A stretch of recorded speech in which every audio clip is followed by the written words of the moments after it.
Hit TV YouTube channels లో మీ వ్యాపార ప్రకటనలకు మరియు ప్రమోషనల్ ఇంటర్వ్యూస్ కోసం వెంటనే సంప్రదించండి. UKLO 1 year masters. No IELTS required up to 5 years visa. High visa success rate. ఇప్పుడు ఒక ఆర్టిస్ట్గా మిమిక్రీ ఆర్టిస్ట్గా కాదు, ఒక సినిమా ఆర్టిస్ట్గా మీ గురించి తెలుసుకోవాలనుకుంటున్నాము. మరి మీ దగ్గర ఎంత అంటే ఒక మిమిక్రీ పరంగానే కాదు, మిమ్మల్ని చూస్తుంటే కూడా ఒక కళాకారులు, ఒకప్పుడు మిమిక్రీ ఆర్టిస్ట్, అలాగే ఎందుకంటే ఏ వేరియేషన్లో కూడా మీరు చేయగలరు, అది తెలిసిపోతుంది.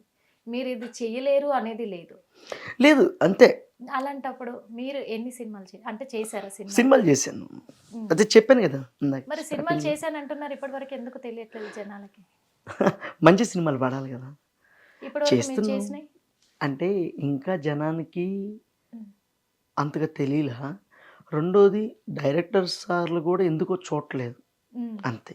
డైరెక్టర్ సార్ వాళ్ళకి నేను కనిపించట్లేదు, ఏమో తెలియదు. ఇప్పుడు మీరు ఇప్పటి వరకు మీరు చేసిన సినిమాలు అంటే ఆడిన సినిమాల ఎన్ని ఆడాయి, ఎన్ని ఆడలేదు? అన్నీ రిలీజ్ అయినాయి. అన్ని రిలీజ్. ఒకటి నేను చేసే చిన్న షార్ట్ ఫిల్మ్ అయినా సరే అది రిలీజ్ అయిపోద్ది. ఎందుకంటే మీలో నాకు ముగ్గురు కనిపించారు, అలా ఒక్కరు కాదు ముగ్గురు ఉన్నారు. ఎవరల్లో నాకు అంటే నేను ఓపెన్ గా చెప్పేస్తున్నాను. ఏంటది? వెన్నెల కిషోర్ కనిపించాడు, నాకు సత్య కనిపించాడు, ఇప్పుడిప్పుడే ఫేమ్ లోకి వస్తున్నాడు రవితేజ అని. ముగ్గురు కనిపించారు, ముగ్గురు కమెడియన్లు కనిపించారు మీ ఒక్కరిలో. ఎందుకు మీరు ఫేమ్ అవ్వలేకపోయారు? అది జనం చెప్పాలి, అది జనాలు చెప్పడం అంటే జనాలు చెప్పాలి సార్. Opportunity okay. విశేషం ఇప్పుడు నేను మైల్ పైకి జిల్లా చెప్పినా అవును, అది ఎవరైనా చెప్తారా? నాకు మీరే కాదు, కొంప తీసిందని చెప్పమని చెప్పకండి. కాదు మీరే కాదు, ఎవరు చెప్పరు. అలా అప్పుడు మా అమ్మ పులిరాజు అని చెప్పానా, ఆమె ఒక పద్యం పాడుతుంది అందులో. ఇంత వైశాల్య సంపద నసుగుతున్నా నాదు రాజ్యంబులో పులిని చంపగల్గు వీరుడొక్కడైనా లేని వింత ఏమి పాడుబడిపోయనా ఏమి భరత భూమి. ఆ ఆ ఆ ఇప్పుడు ఉన్నటువంటి ఆర్టిస్టులు ఈ పద్యం పాడగలరా? ఈ మైల్ ఫకీర్ డైలాగ్ చెప్పగలరా? అంటే ఇంకొకటి కూడా ఏంటంటే కోట శ్రీనివాసరావు గారు చెప్తారు, ఎంత టాలెంట్ ఉన్నా ఆవగించంత అదృష్టం ఉండాలి, అది వచ్చేదాకా వెయిట్ చేయాలి. పూరి జగన్నాథ్ అన్న ఒక మాట అంటాడు, నీ కోసం బస్సు వస్తుంది వెయిట్ చేయి. నేను బస్సు కోసం వెయిట్ చేస్తున్నా. అదే బస్సులో జగనన్న డ్రైవింగ్ చేసుకుంటూ వచ్చేసి నన్ను ఎక్కించుకున్నాడు. డైరెక్ట్గా జగనన్నే నాకు ఇష్టమైన అన్నయ్య.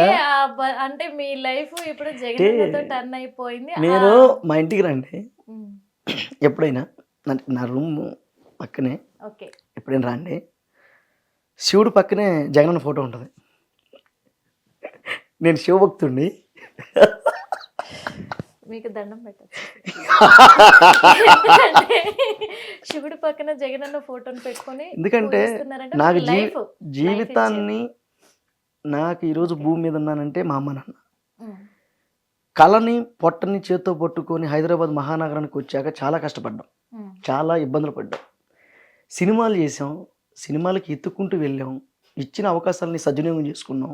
ఇచ్చిన పావలా 10 రూపాయని దాచిపెట్టుకొని రెంట్లు కట్టుకుంటూ, పెట్రోల్ కొట్టించుకుంటూ, తింటూ, సరైనటువంటి బట్ట కూడా వేసుకునేటువంటి పరిస్థితి.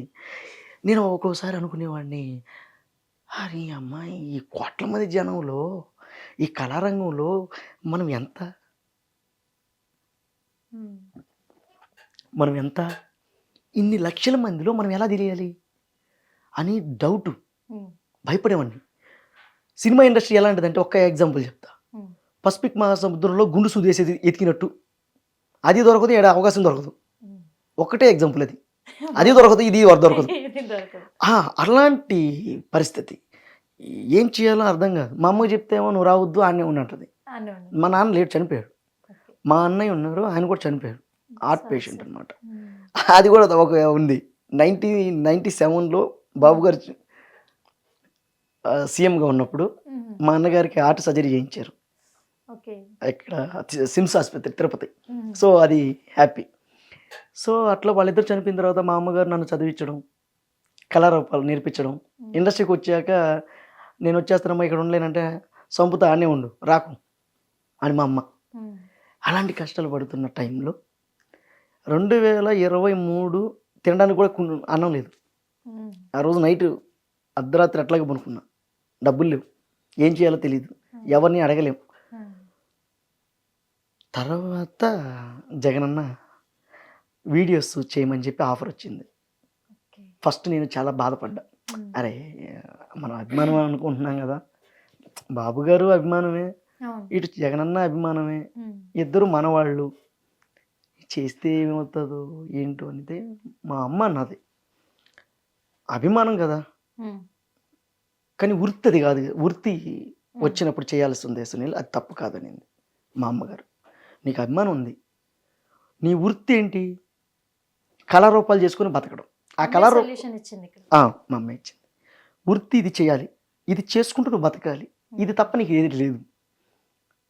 అది ఇమిటేషనా లేకపోతే యాక్టింగా లేకపోతే సంథింగ్ అది పక్కన పెడితే నీ వృత్తిలోకి ఒక పాత్ర వచ్చింది, దానికి నువ్వు న్యాయం చెయ్యి. చేశాను కాబట్టి ఈరోజు 700 స్కిట్లు చేశాను. అది ఎందుకంటే ఒక కళాకారుడిగా మా అమ్మ చెప్పిన విధానం అట్లా. బాబు గారు మా అన్నకి ఆర్ట్ సర్జరీ చేయించారు 97లో. అది హ్యాపీ, వాళ్ళిద్దరూ ఇష్టం.